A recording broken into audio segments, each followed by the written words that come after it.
Hey boys and girls, in the last slide I had asked you to make some observations of either my pumpkin or your pumpkin that you had. So for example, I could use my sense of sight and I can see that my pumpkin is orange. I can see that it is round. If I were to put it down on its side, it could roll down a hill. It's actually more of a sphere shape because it's three-dimensional. It is has this long curved stem on it. The stem is kind of green and brown. It has actually, if you noticed that yesterday when I turned it around, it has this little dent in the back. Kind of has these ridges. It's kind of smooth, but then it has, oh, sorry, that's not sight. Hold on. Then I could use my sense of touch. I was starting to get into my sense of touch. So we have these, it's smooth, but it does have some bumps on it too. It's not like super bumpy or rough, but it's got these ridges that come through and make it a little bit bumpy.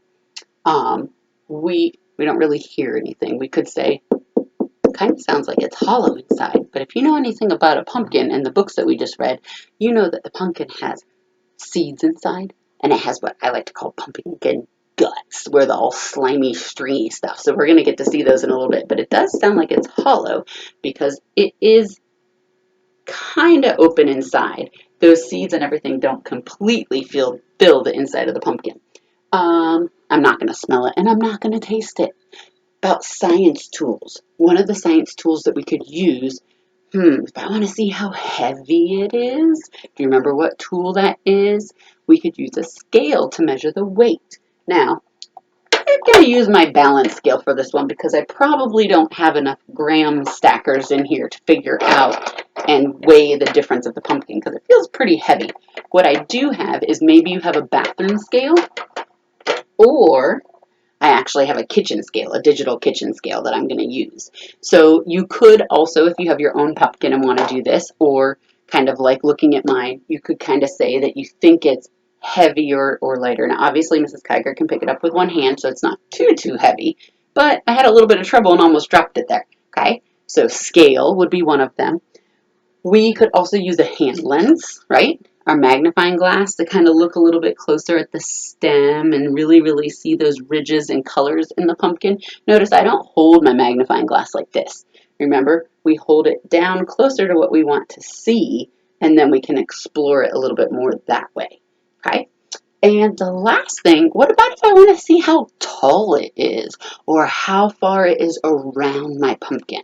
What would I be measuring then? Length or height?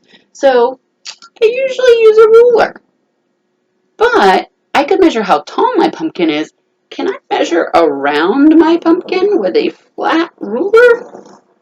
No, if I try to bend it, it's going to break. So what you can do is you can either take a string, I'm going to hold my pumpkin up here with my knees, maybe not, or when we get to our measuring, I could take paper towel, wrap the paper towel around it from start to finish. I'll tear off a little bit here. I could take it around from one side all the way to the other side. Now it's all jumbled up, sorry about that. All the way around. And I would actually need to cut off another bit, but I'll save that for when I actually measure how long it is.